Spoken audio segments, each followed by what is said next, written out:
Hello बच्चों, मैं मुकुल अग्रवाल आज आपके लिए डीएसटीएल का एक नया लेक्चर लेके आया हूँ, जहाँ पर बच्चों मैं आप लोगों को सेट थ्योरी पढ़ा हूँ। तो चलिए बच्चों, हम लोग इस सेट थ्योरी के बारे में देखते हैं और पढ़ते हैं। ये जो सेट थ्योरी बच्चों, ये आप लोगों ने 11वीं क्लास में ज़रूर पढ़ी होगी, तो वही सेम 11वीं क्लास वाला टॉपिक है, ठीक है, जो आप लोगों को डीएसटीएल में पढ़ना है। ये डीएसटीएल सब्जेक्ट बच्चों जैसा आपको पता ही है कि बीटेक के सेकेंड ईयर में होता है और या एमसीए में होता है ना।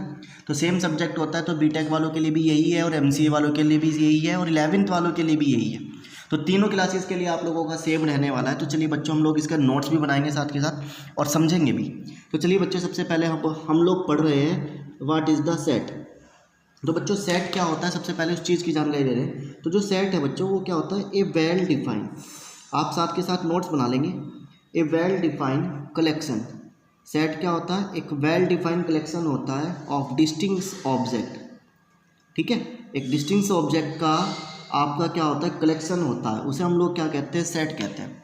यानी कलेक्शन, यानी कोई भी ऑब्जेक्ट होगा आप लोगों का, उन्हें क्या करना है, आप लोगों को कलेक्ट करना है ना।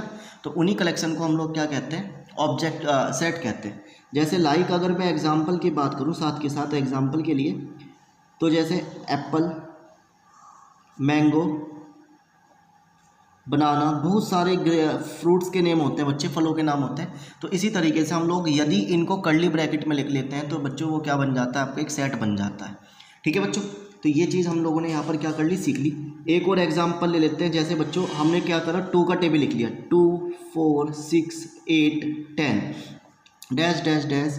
तो इस तरीके के सेट, इस चीज़ को हम लोग क्या कहते हैं बच्चों, सेट कहते हैं, ठीक है बच्चों।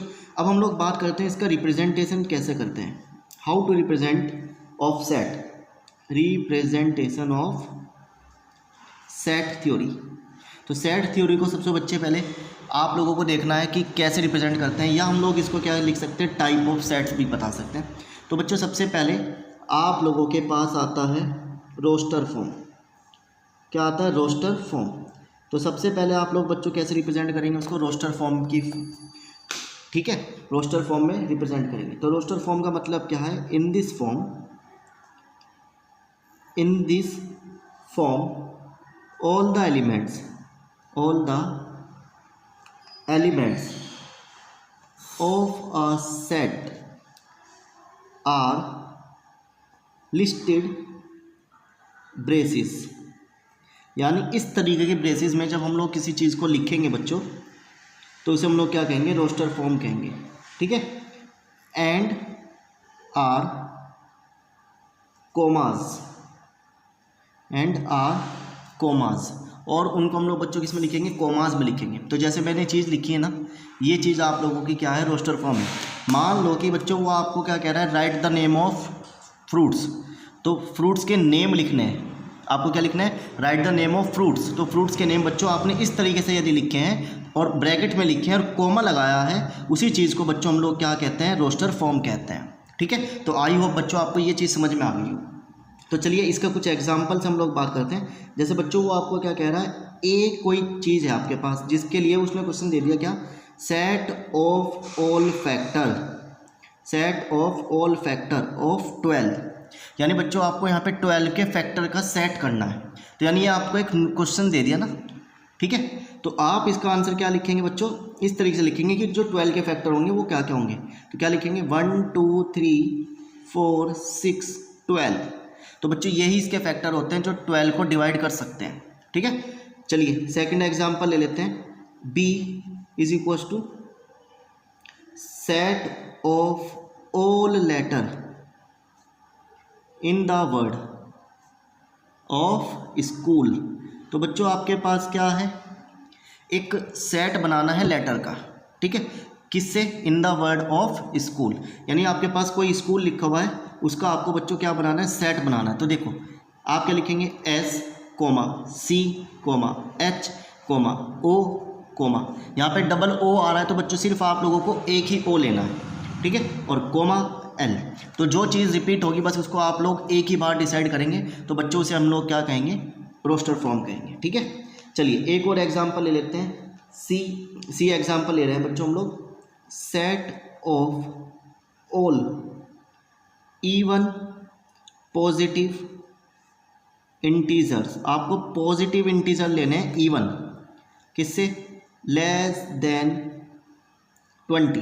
तो बच्चों आपको 20 से लेस देन क्या लेने हैं, पॉजिटिव इंटीजर इवन लेने हैं, यानी सिर्फ इवन नंबर लेने हैं जो कैसे हो, पॉजिटिव हो। ठीक है बच्चों, तो उसके लिए क्या आप लिखेंगे, 2, 4, 6, 8, 10, 12, 14, 16, 18। ठीक है, आपको कहा गया था 20 से कम, तो बच्चों आपको यहाँ पे 20 से कम लेने हैं, है ना। और वो चीज़ आप लोगों ने यहाँ पे क्या कर ली, 20 से कम इवन नंबर यहाँ पर पॉजिटिव ले लिए। ठीक है, तो आई हो बच्चों इतना चीज़ आप लोगों को समझ में आया। ठीक है, चलिए अब हम लोग क्या करते हैं, दूसरी टाइप की फॉर्म करते हैं। जैसे बच्चों दूसरा फॉर्म है आप लोगों के पास सेट बिल्डर फॉर्म। क्या है, सेट बिल्डर फॉर्म। तो सेट बिल्डर फॉर्म का मतलब क्या है बच्चों, इस बार आपको कुछ इस तरीके से दे रखा होगा और आपको इस तरीके से लिखना है, या दूसरे और तरीके से भी हम लोग, यानी मैथमेटिकल एक्सप्रेशन में हम लोग यहाँ पे क्या कर सकते हैं, उस चीज़ को लिख सकते हैं। तो चलिए बच्चों हम लोग लिखते हैं और समझते हैं कि सेट बिल्डर फॉर्म क्या है। तो सबसे पहले इसकी थ्योरी लिख लेते हैं। In this form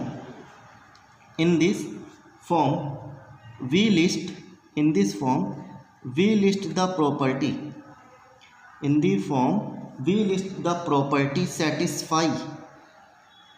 satisfy by all the elements of the set। एक ऐसी तरह की प्रॉपर्टी जो ऑल एलिमेंट्स को क्या करती हो, सेटिस्फाई करती हो। ठीक है, by listed all the elements are satisfy, यानी कुछ ऐसी कंडीशन आपको बनानी है कि जिसमें सारे के सारे एलिमेंट्स आप लोगों के क्या हो जाए, सेटिस्फाई हो जाए। ठीक है, तो उस चीज़ को हम लोग क्या कहते हैं, सेट बिल्डर फॉर्म कहते हैं। तो चलिए अब हम लोग इसकी कुछ कंसेप्ट देख लेते हैं, क्या कंसेप्ट होने वाले। तो देखो सबसे पहले हम लोग बच्चों इसका एक एग्जांपल ले रहे हैं। जैसे वो क्या कह रहा है आपको, राइट द सेट, आपको ए का सेट लिखना है जो इस तरीके से लिखे हुए हैं 1 2 3 4 5 6, ये इस तरीके का न्यूमेरिकल लिखा हुआ है। और उसको क्या कह रहा है, in the set builder form. और बच्चों आपको किस में लिखना है, सेट बिल्डर फॉर्म में लिखना है। ठीक है, तो इसको हम लोग किस फॉर्म में लिखेंगे, सेट बिल्डर के फॉर्म में लिखेंगे। तो चलिए लिखते हैं, देखते हैं कैसे लिखते हैं। तो बच्चों यहाँ पर ए दे रखा है तो आप यहाँ पर ए लिखेंगे। तो बच्चों आपको ये चीज़ दिखाई दे रही है, ये चीज़ क्या लिखी हुई है, 1 2 3 4 5 6, ये कुछ नेचुरल नंबर लिखे हुए हैं ना, 1 2 3 4 5 6। बच्चों आपके पास क्या लिखे हुए हैं, कुछ नेचुरल नंबर लिखे हुए हैं। तो इन्हीं नेचुरल नंबर को आपको यहाँ पर क्या करना है, रिप्रेजेंट करना है। और ये नेचुरल नंबर बच्चों कहाँ तक के हैं, 6 तक के हैं। तो इसे आप 2-3 तरीके से लिख सकते हैं। तो हम लोग ऐसे लिख के दिखाएंगे। देखो सबसे पहले आपको लिखना है x, such that x belongs to natural number. ठीक है, एक्स मान लिया कि जो है वो नेचुरल नंबर से बिलोंग कर रहा है। ये जो साइन है ये बिलोंग्स का साइन है ना, ये जो साइन है आप लोगों का बिलोंग्स का साइन है। एंड एक्स की जो वैल्यू है बच्चों वो 7 से क्या है, कम है। तो बच्चों यहाँ पर हमने क्या देखा कि जो x है वो बिलोंग करता है नेचुरल नंबर से, और x की जो वैल्यू है वो 7 से कम है। तो बच्चों यही इस तरीके से आपका आंसर। दूसरा आप इसको ऐसे भी लिख सकते हैं, और x such that x belongs to natural number. ठीक है, जो x है वो नेचुरल नंबर से बिलोंग कर रहा है, एंड x की जो वैल्यू है बच्चों वो लेस देन और इक्वल्स टू क्या है, 6 है। ठीक है, लेस देन इक्वल्स टू 6। ठीक, तीसरा बच्चों आप इसको ऐसे भी लिख सकते हैं, A X such that X is equals to N. हमने क्या मान लिया कि जो x है बच्चों वो n है कुछ, है ना, जहाँ पर वेयर, इसके लिए हम लोग ये साइन बनाते हैं वेयर के लिए, कि जो n है बच्चों वो बिलोंग्स कर रहा है नेचुरल नंबर से, एंड x की value less than equals to किसके बराबर है बच्चों, 6 के बराबर है। तो आप किसी भी तरीके से रिप्रेजेंट करें तो उसी चीज़ से हम लोग उसको क्या बता सकते हैं, सेट बिल्डर फॉर्म कह सकते हैं। बस एक शर्त है आप लोगों के लिए कि ये सारी कंडीशन इससे मैच होनी चाहिए। अगर बच्चों आपने यहाँ पर 8 लिख दिया है ना, तो यानी यहाँ पर 7 आना चाहिए, परंतु यहाँ पर 8 लिखा हुआ है क्योंकि वो कह रहा है x की वैल्यू 8 से कम है, परंतु आपने यहाँ पर 7 नहीं दिया, तो ये कंडीशन आपकी मैच नहीं कर पा रही। ठीक है, तो कंडीशन मैच कराने के लिए आप लोगों को उसके हिसाब से क्या करना पड़ेगा, यहाँ पर कोशिश करना पड़ेगा। तो चलिए और एग्जाम्पल देखते हैं। तो जैसे दूसरा एग्जाम्पल हम लोग ले रहे हैं, दूसरा एग्जाम्पल है बच्चों, आपको क्या लिखना है, एक सेट रिप्रेजेंट करना है जो मान लिया कि ई है आपके पास, कैसा 1,2, 2,3, 3,4, 4,5, ठीक है, 4,5 और 5,6, 6,7, 7,8 और 8,9। और बच्चों इसका क्या लिखना है आपको, सेट बिल्डर फॉर्म लिखना है। इसका क्या लिखना है आपको, सेट बिल्डर फॉर्म लिखना है। तो कैसे लिखेंगे, E is equals to x such that, x is equals to, आप देखो यहाँ पर क्या दिखाई दे रहा है, 1 2 2 3, यानी एक एक प्लस हो रहा है, ऊपर कम है नीचे ज़्यादा है, कितना ज़्यादा है, एक ज़्यादा है, ऊपर कम है नीचे ज़्यादा है, कितना ज़्यादा है, एक ज़्यादा है। तो बच्चों आप इसे लिख सकते हैं n/n+1। अब यदि n की वैल्यू में 1 रखता हूँ तो यहाँ पे भी 1 रखूँगा, तो 1 और 1 2 हो जाएगा, और ऊपर कितना हो जाएगा 1, तो 1/2। यदि n की वैल्यू यहाँ पर मैं 2 रखता हूँ तो ये कितना हो जाएगा, 2 + 3, 2 + 1 3 हो जाएगा, n की वैल्यू 3 रखेंगे तो 3 + 1 हो जाएगा ना, ठीक है। इतना रखने के बाद आप क्या कह देंगे, where n belongs to natural number, जो n है वो नेचुरल नंबर से बिलोंग कर रहा है, क्योंकि स्टार्टिंग 1 से हो रही है और कहाँ तक जा रही है, 9 तक जा रही है ना। एंड x जो n है, सॉरी यहाँ पर जो n है बच्चों आप लोगों का, ठीक है, वो लेस देन और इक्वल्स टू किससे है बच्चों, 9 से। जो n का वैल्यू होगा वो किससे छोटा और बराबर होगा, 9 से कम होगा, ठीक है ना। 8 से, 8 यहाँ पर कितना आ जाएगा बच्चों, 8 आ जाएगा, क्योंकि आप ऊपर क्या रख रहे हैं, 8 रखेंगे ना, तो नीचे क्या हो जाएगा, 8 + 1 तो 9 हो जाएगा, ठीक है। तो जो n का वैल्यू होगा बच्चों हमारे लिए वो नेचुरल नंबर से बिलोंग करेगा। नेचुरल नंबर आपको पता है 1 से स्टार्ट होगा और 8 तक चलेगा, है ना, क्योंकि हमने यहाँ पे लिख दिया कि वो 8 तक ही जाएगा, क्योंकि 8 के बाद आपके पास यहाँ पर कोई वैल्यू नहीं है। तो बच्चों आई होप आपको ये वाली चीज़ यहाँ पर समझ में आ गई है, ठीक है। तो दो तरीके से हम लोग इसको रिप्रेजेंट करेंगे, एक सेट बिल्डर फॉर्म, एक बच्चों हम लोग रिप्रेजेंट करेंगे रोस्टर फॉर्म की हेल्प से, ठीक है। अब हम लोग पढ़ते हैं इसके टाइप्स। तो सबसे पहले अब हम लोग पढ़ेंगे बच्चों इसके टाइप्स ऑफ सेट, सेट के टाइप्स। तो कैसे पढ़ेंगे बच्चों सेट्स के टाइप। सबसे पहला बच्चों सेट आता है आप लोगों के पास एम्प्टी सेट। कौन सा सेट आता है, एम्प्टी सेट, ठीक है। तो एम्प्टी सेट को पढ़ते हैं। एम्प्टी सेट का मतलब होता है जिसमें कोई एलिमेंट नहीं होता, जिसमें बच्चों आप लोगों का कोई भी एलिमेंट गिवन नहीं होता। तो लिखते हैं इसकी डेफिनेशन, ए सेट कंटेनिंग नो एलिमेंट्स, जिसमें नो एलिमेंट्स कोई भी एलिमेंट्स नहीं होता, at all is called empty set. एक ऐसा सेट बच्चों जिसमें कोई भी एलिमेंट नहीं होता, ठीक है, उसे हम लोग क्या कहते हैं, एम्प्टी सेट कहते हैं, या इसको हम लोग क्या कहते हैं, नल सेट कहते हैं, ठीक है। या इसको हम बच्चों हम लोग क्या कह देते हैं, दूसरा नाम वॉइड सेट कह देते हैं, ठीक है।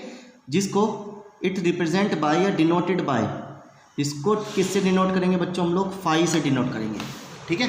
फाई, जिसको हम लोग किससे डिनोट करेंगे, फाई से डिनोट करेंगे, या खाली ब्रैकेट से रिप्रेजेंट करेंगे, ठीक है। या इसको खाली ब्रैकेट से हम लोग क्या करेंगे बच्चों, यहाँ पर रिप्रेजेंट करेंगे। जैसे अगर हम लोग एग्जाम्पल की बात करें, सबसे पहला बच्चा अगर हम लोग एग्जाम्पल ले लें, तो क्या एग्जाम्पल ले रहे हैं, x such that x belongs to natural number. हमने मान लिया कि जो एक्स है वो नेचुरल नंबर से बिलोंग कर रहा है, एंड 2 बड़ा है किससे, एक्स से, और एक्स छोटा है बच्चों किससे, 3 से। यानी 2 और 3 के बीच में कोई नेचुरल नंबर है क्या, ये बताइए।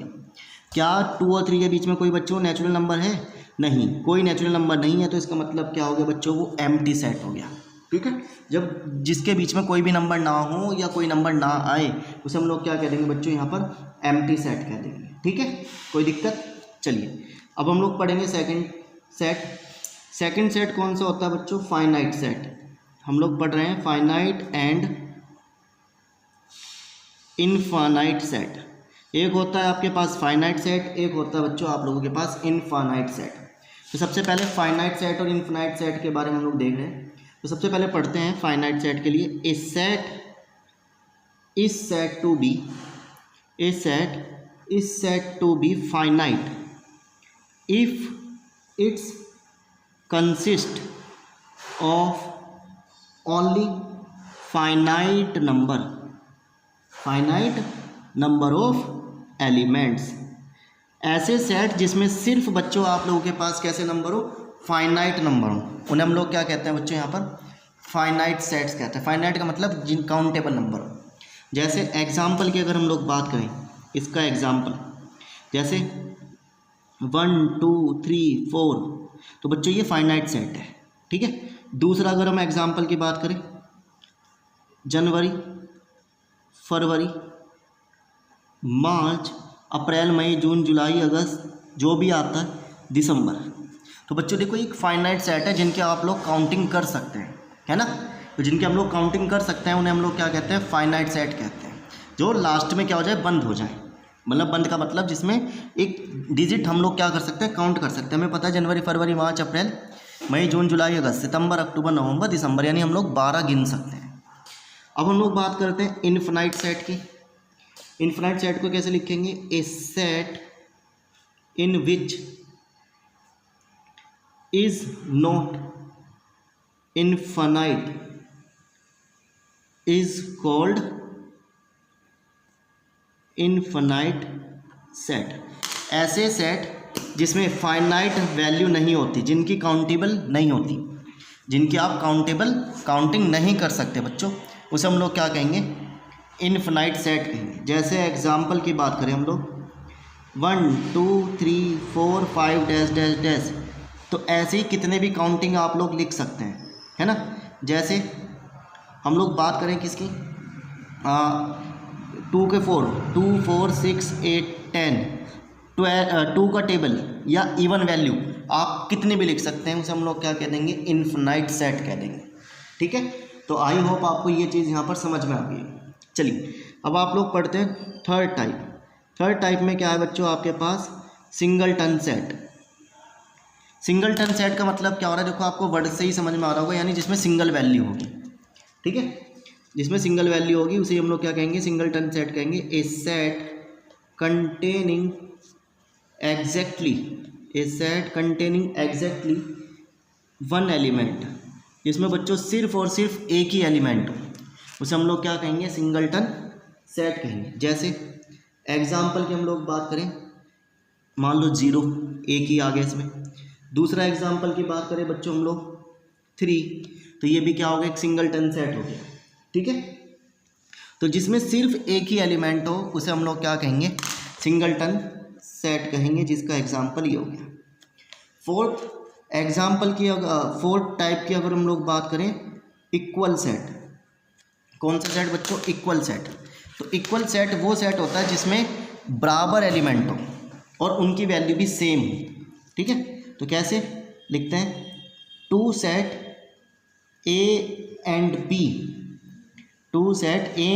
B are said to be equal। दो ऐसे सेट A और B जो कैसे हो, आपस में बराबर हो। कब, if they have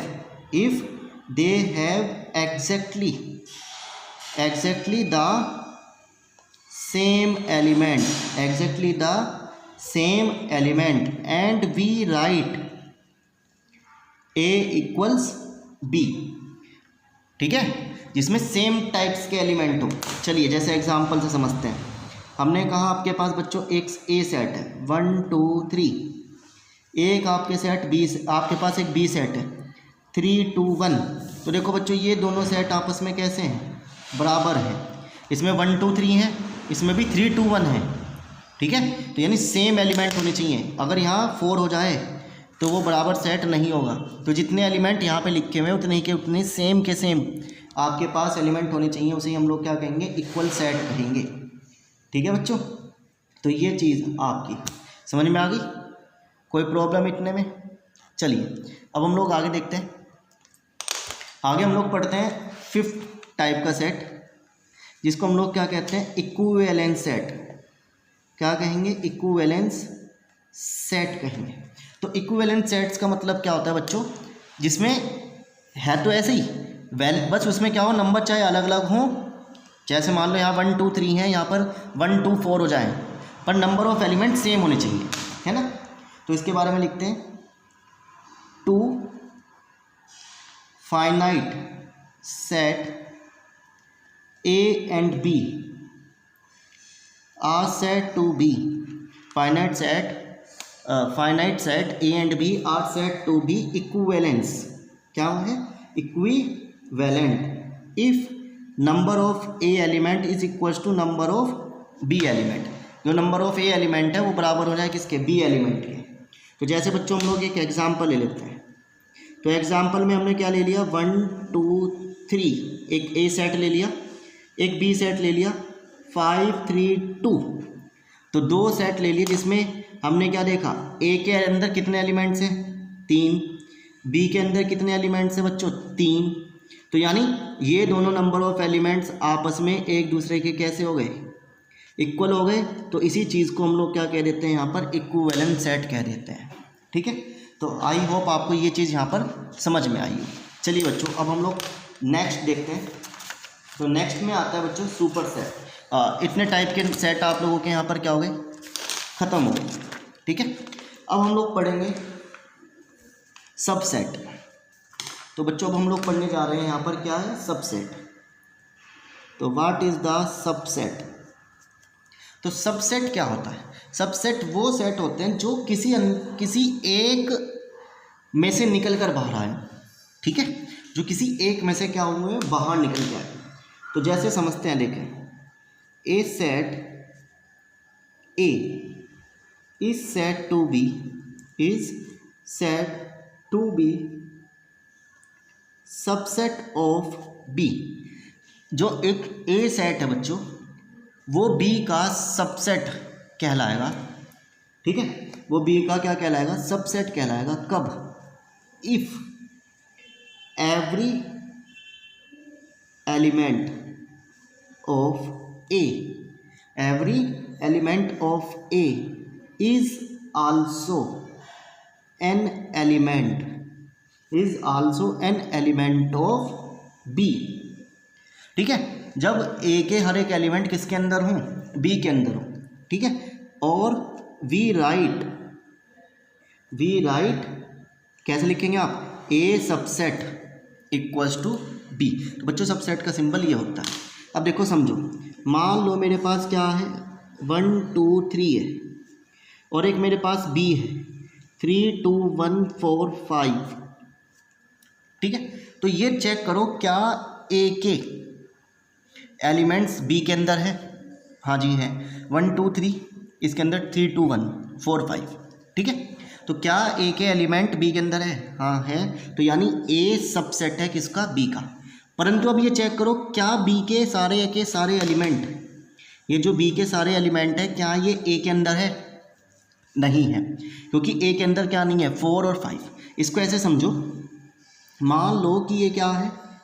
बेटी है, और मान लो कि ये क्या है? मम्मी है, मदर है। तो बेटी को किसने पैदा करा? माँ ने। तो यानी जो छोटी चीज़ होगी वो अपनी माँ का क्या होगी? सबसेट होगी। यानी बेटी पैदा हुई किससे? माँ से, ना कि बेटी ने पैदा करा किसको? माँ को। ठीक है, तो जो छोटी चीज़ होगी यानी ए सबसेट होगा यहाँ पर किसका? बी का। यानी बेटी पैदा हुई किस में से? माँ से। ठीक है, तो बेटी पैदा हुई है किससे? माँ से पैदा हुई है। तो इस तरीके से हम लोग क्या करते हैं बच्चों? यहाँ पर सबसेट की बात करते हैं। ठीक है, तो आई हो बच्चों, आपको यहाँ पर क्या हो गया होगा? समझ में आ गया होगा। क्लियर है बच्चों?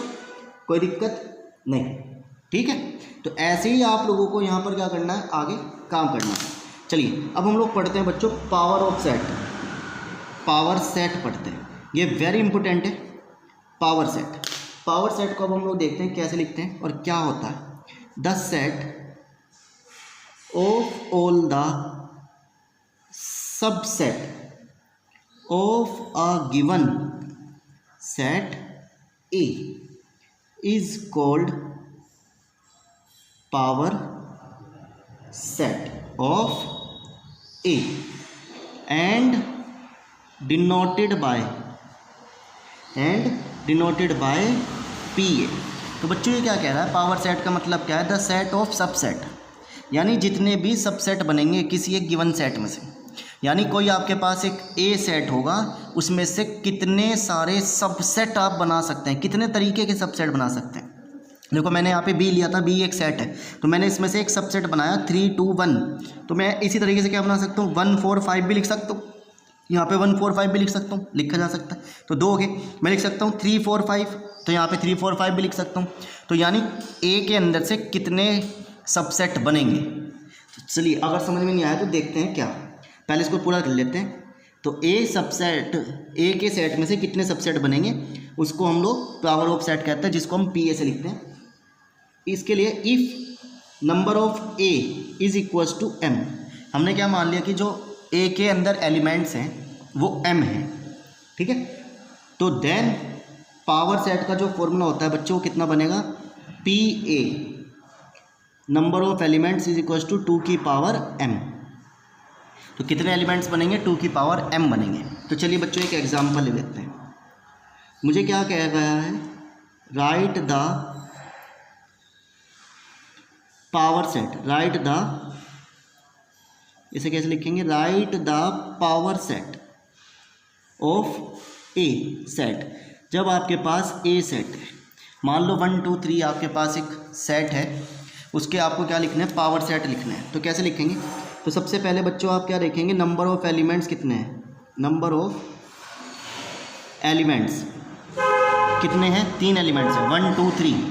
अब आपको बच्चों इसका पावर ऑफ सेट निकालना है। तो पावर ऑफ सेट के लिए आप ये फॉर्मूला लिखेंगे, तो 2 की पावर m यानी 2 की पावर 3 हो जाएगी। तो कितने हो जाएंगे बच्चों आपके पास, 8, 2 की पावर 3 यानी 8। तो 8 सबसेट बनेंगे। तो चलिए बच्चों सबसे पहले सेट बनेगा 5 यानी एम्प्टी सेट, खाली। फिर बच्चों दूसरा बनेगा 1, दूसरा बनेगा बच्चों 2, तीसरा बनेगा 3, फिर हो सकता हो 1,2 आ जाए, फिर हो सकता हो बच्चों 1,3 आ जाए, फिर हो सकता हो 2,3 आ जाए। तो कितने हो गए, 1 2 3 4 5 6 7। और हो सकता हो ये सारे के सारे ही क्या हो जाए, सबसेट बन जाए, ठीक है। हो सकता हो ये सारे के सारे ही क्या हो जाए, सबसेट बन जाए। तो कितने एलिमेंट, कितने सबसेट बने बच्चों इसके, 8 सबसेट बने, ठीक है। तो सबसे पहले आप लोगों को एक एम्प्टी सेट जरूर लेना है, ठीक है।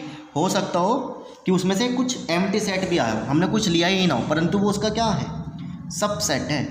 भैया यहाँ पे हमने कुछ नहीं लिया, हमने कुछ बाहर नहीं निकाला, तो यानी वो खाली एक सेट हो गया ना, यानी वो जिसको हमने क्या कहा, एम्प्टी सेट। तो खुद भी ये खुद का भी क्या है, सबसेट है, और ये भी क्या है, सबसेट है, क्योंकि ये एम्प्टी है, ठीक है। तो इस तरीके से बच्चों आप लोगों का यहाँ पर क्या होता है, टाइप ऑफ सेट और सबसेट का रिलेशन यहाँ पर ख़त्म होता है। तो बच्चों पहले आप इस चीज़ को बहुत अच्छे से पढ़ेंगे, जब भी हम लोग नेक्स्ट वीडियो पर अपना क्या करेंगे, काम करेंगे। तो आई होप बच्चों आप ये चीज़ ज़रूर पढ़ें। मिलते हैं अब हम लोग नेक्स्ट वीडियो में नए लेक्चर के साथ।